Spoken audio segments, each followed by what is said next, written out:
तो केम छो मनली मौजमान है। तो आज जो फाइनल एपिसोड जो वॉल्यूम 1 का फाइनल एपिसोड है हमारी स्ट्रेंजर थिंग्स का, उसका एक्सप्लेनेशन होने वाला है। तो अब इसके बाद नेक्स्ट तो 1 जुलाई को ही आने वाला है वॉल्यूम 2, और उसमें बहुत सारे राज खुलने वाले हैं। तो अब नेक्स्ट जो सीरीज़ आने वाली है वो शायद होगी लोकी, और वो पूरा का पूरा एक्सप्लेनेशन जल्द ही आएगा, कल ही शायद अपलोड हो जाएगा। तो पहले सब्सक्राइब कर दो और वो बेल नोटिफिकेशन है उसको ऑन कर दो ताकि वीडियो अपलोड हो जाए तब आपको पता चल जाए तुरंत, और वो एक्सप्लेनेशन सुन सको। आप 40-50 मिनट के वीडियोज़ होते हैं, कहाँ आप जाके देखोगे, एक्सप्लेनेशन देख लो। यस, तो एपिसोड की शुरुआत में वो अजीब से दिखने वाले पक्षी जो स्टीव को नोच खा रहे थे वो वापस दिखाई देते हैं, और वो वापस स्टीव पे हमला करना शुरू कर देते हैं। तभी नैन्सी, रॉबिन और एडी सब लोग आके स्टीव को बचाना शुरू कर देते हैं, मारते हैं वो, मतलब जो भी पक्षी होते हैं उनको, और स्टीव भी बहुत अच्छे तरीके से मारता है और भगा देता है उन लोगों को। पर स्टीव को बहुत बुरी चोट लगी होती है। तभी बहुत सारे और पक्षी आना शुरू हो जाते हैं और उनको पता चल जाता है कि भाई अब कुछ नहीं होने वाला है, भागना पड़ेगा। और नैन्सी सबको जंगल में जाने के लिए कहती है। चैप्टर का नाम है massacre at the Hawkins lab, मतलब वहाँ पे जो दंगा हुआ था, मार डाला था सब। मैसेकर मतलब बहुत लोगों को एक साथ मारना, और वैसा ही कुछ होता है। तो मिस्टर वॉलेस को टॉर्चर से बाहर निकाला जाता है और कर्नल कहते हैं कि लड़की कहाँ है। मिस्टर वॉलेस कहते हैं कि अगर मैंने आपको बता दिया कि वो लड़की कहाँ है तो मुझसे वादा करो कि आप उसको कुछ भी नहीं करोगे। 11 को बार बार वही डरावनी चीज़ें वापस याद आ रही होती है। ओवेंस ब्रेनर से कहते हैं कि हमारे पास अब वक्त नहीं बचा है, 11 के पावर्स को जल्दी वापस लाना पड़ेगा। डॉक्टर ब्रेनर को 11 मतलब समझाते हुए दिखाते हैं कि डरना नहीं है इन सब चीज़ों से, वही जो आपके पास डर आ रहा है तुम्हारे दिमाग में और ये सब चीज़ें, उससे लड़ना है और तुम्हारी मेमोरीज़ को वापस लाना है। 11 कहती है कि मैंने सबको मार डाला और मैं एक मॉन्स्टर हूँ। ब्रेनर कहते हैं कि ये मॉन्स्टर, सुपर हीरो सब कहानियों में होता है, असली लाइफ में ऐसा कुछ भी नहीं होता है और असली लाइफ आसान भी नहीं होती। डॉक्टर ब्रेनर 11 को अतीत में जाने के लिए कहते हैं और अपने सच से भागने से लिए रोकते हैं कि अपने सच से मत भागो, तभी आपके पावर्स वापस आ पाएंगे। डॉक्टर ब्रेनर ओवन से कहते हैं कि जल्दी नतीजा चाहिए तो ये ही करना ठीक होगा। पुलिस डस्टिन लोग से पूछताछ कर रही होती है कि लेक के आसपास क्यों गए थे रात के 9 बजे। पुलिस कहते हैं कि क्या तुम्हारी एडी से बात हुई, और डस्टिन लोग कहते हैं कि मैं उस बकवास आदमी को जानता ही नहीं हूँ, वो तो बहुत मतलब खूनी है और ऐसा है। मतलब डस्टिन पुलिस को ऐसे समझा रहा होता है, और पुलिस एक एक करके मैक्स, डस्टिन सबसे पूछना शुरू करती है। नीचे की दुनिया में स्टीव की हालत बहुत ज़्यादा ख़राब हो रही होती है और उसको वहाँ से खून निकल रहा होता है जहाँ वो पक्षी थे ना, उन्होंने नोच खाया था, बहुत ज़्यादा खून बह रहा होता है। नैन्सी स्टीव की चोट पर पट्टा बांध देती है। नैन्सी कहती है कि उसके पास गन्स हैं ताकि वो इन सब जीवों से लड़ सके। एकदम से उधर अर्थक्वेक आता है और सब गन्स लेने के लिए नैन्सी के घर निकल पड़ते हैं। एंटोनोव कहता है कि इस बार अगर मॉन्स्टर को मारने हम भाग नहीं पाए तो ये लोग हमें मार डालेंगे। एंटोनोव और हॉपर दोनों अपने बच्चों के लिए और मतलब अपने बच्चों के बारे में सोच रहे होते हैं और उनके लिए जीने के बारे में सोचते हैं कि अब तो हमें जीतना ही है। दोनों को अपने बच्चों की फ़िक्र हो रही होती है।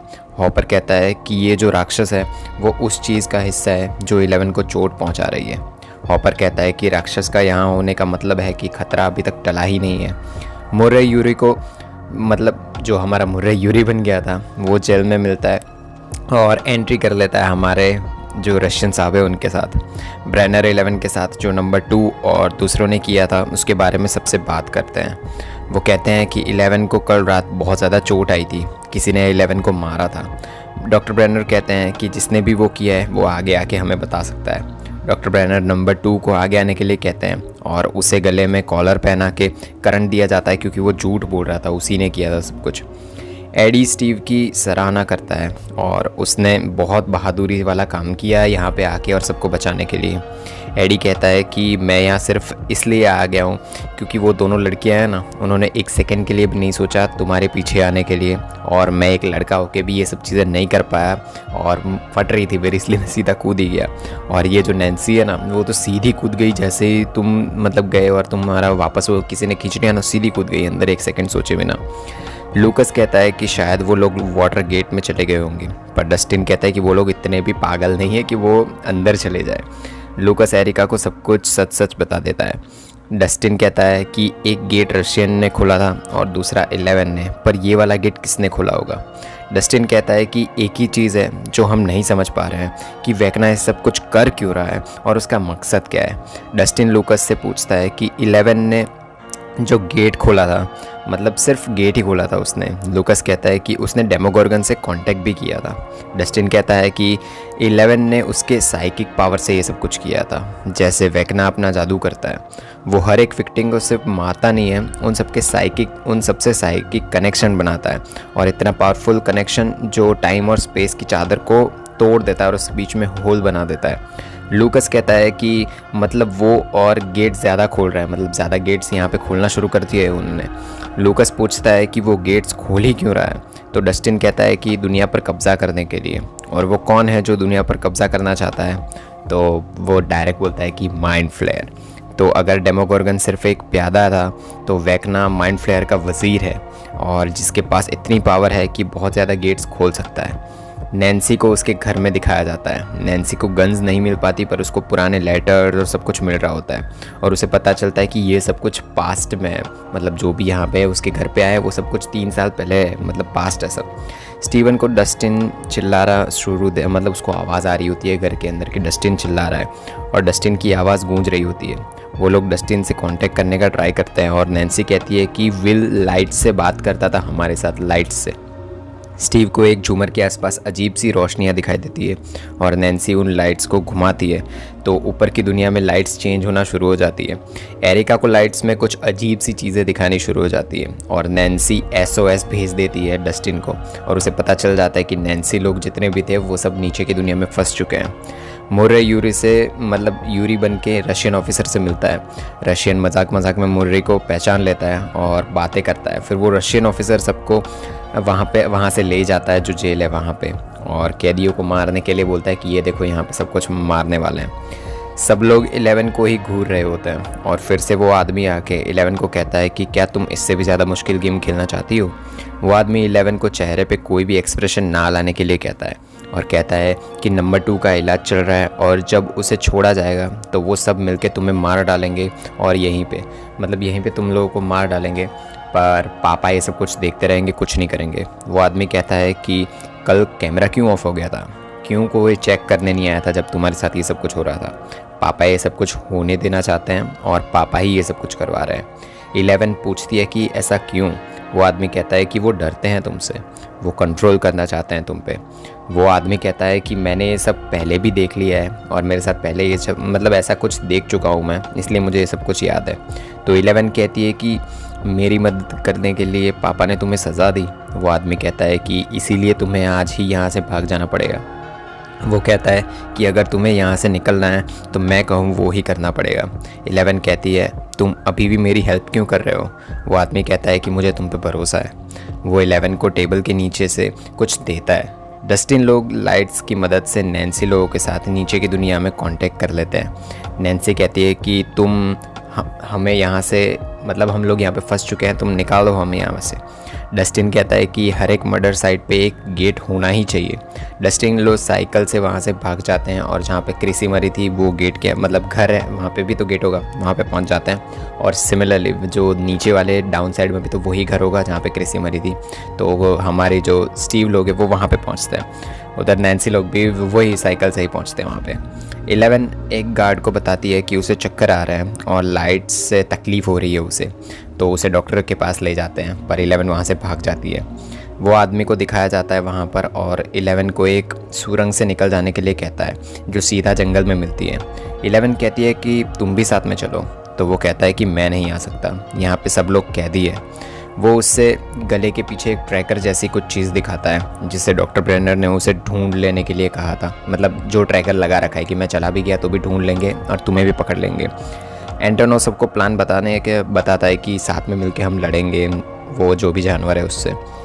हॉपर हथियार, मतलब जो उसके पास था वो लगा लेता है और उस पर आग लगाने की ट्राई करता है, पर आग जल ही नहीं रही होती है। मुर्रे रशियन ऑफिसर पे बंदूक लगा देता है। डेमोगोर्गन आता है और लोगों को मारना शुरू कर देता है। मुर्रे रशियन ऑफिसर से कहता है कि ये सब रोक दो वरना मैं तुम्हें गोली मार दूंगा, और वो ऑफिसर कहता है कि मारना है तो मार दो। आग जल ही नहीं रही होती है और एकदम से जल जाती है और हॉपर वो जो भी चीज़ होती है उसे डेमोगोर्गन को थोड़ा बहुत रोक लेता है। मुर्रे ऑफिसर्स को सब कुछ रोकने के लिए कहता है। एंटोनोव वो दरवाज़ा खोलने की कोशिश करता है बट वो रैम से बंद होता है इसलिए खुल ही नहीं पाएगा। जॉयस सारे बटन दबा के दरवाज़ा ओपन कर देती है और एंटोनोव हॉपर अंदर आ जाता है। तभी दरवाज़ा खुल जाता है और हॉपर जॉयस से मिलता है। नैन्सी लोग जहाँ क्रिसी मरी थी वहीं पे आ जाते हैं और उनको वहाँ पे एक गेट दिखता है। उस साइड से डस्टिन लड़की मतलब जो लकड़ी थी, नॉट लड़की लकड़ी थी, तो वहाँ से मारने की कोशिश करता है और वो जो गेट था उसको खोल देता है। और जो 11 होती है हमारी, वो उस आदमी के जो गले पे ट्रैकर था वो निकाल देती है। गार्ड्स आ जाते हैं और वो दोनों को वहाँ से भाग जाते हैं पर वो आदमी सबको मार डालता है। पता चलता है कि वो आदमी और कोई नहीं, नंबर 1 है। डस्टिन लोग चद्दर की लंबी डोर बना देते हैं और वो लोग वहाँ से मतलब जो हमारे नीचे अपसाइड डाउन है, नीचे की दुनिया, वहाँ से हमारे पहले रॉबिन, एडी वो सब वापस आना शुरू कर देते हैं। नैन्सी जाने ही वाली होती है और तभी दिखता है कि नैन्सी एकदम से अंधेरे में गिरने लगती है। मतलब आना चाहिए उसको हमारी दुनिया में वापस, बट वो अंधेरे में गिरना शुरू हो जाती है। नैन्सी भी अब वेगना के कंट्रोल में आ चुकी होती है। नैन्सी को भी सब सारी पुरानी उसकी डरावनी चीज़ें दिखनी शुरू हो जाती है।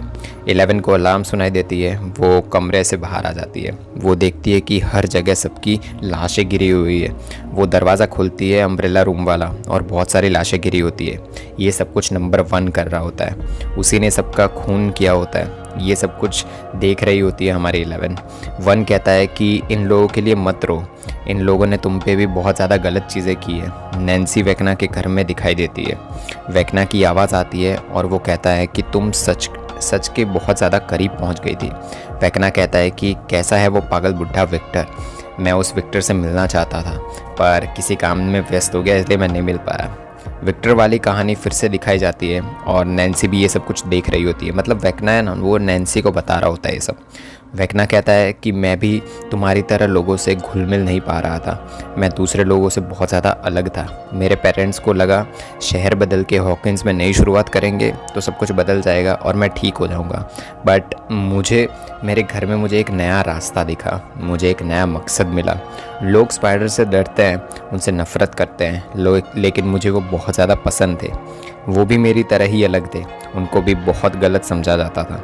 हमारी दुनिया के गॉड जो हैं वो कमज़ोर लोगों को लाचार और उनका शिकार करते हैं, फिर दुनिया में संतुलन और अनुशासन लाते हैं। पर इंसान धरती के लिए संतुलन को बिगाड़ रहे हैं क्योंकि इंसान बहुत ज़्यादा अजीब कीड़े हैं। वो कुदरत पर अपना ज़ोर आजमाना चाहते हैं। वो हर एक इंसान सिर्फ एक धरती को तबाह कर रहा है। मैं बेमकसद मतलब यहाँ पे जो भी चीज़ें हो रही है वो ज़िंदगी शांति से ही चाहता था। मैं सब कुछ नहीं करना चाहता था। मैं अपने नियम बना सकता हूँ, इस टूटी हुई दुनिया की फिर से जोड़ सकता हूँ और ख़ुद शिकार बनकर ये सब कुछ चीज़ें नहीं हो सकती।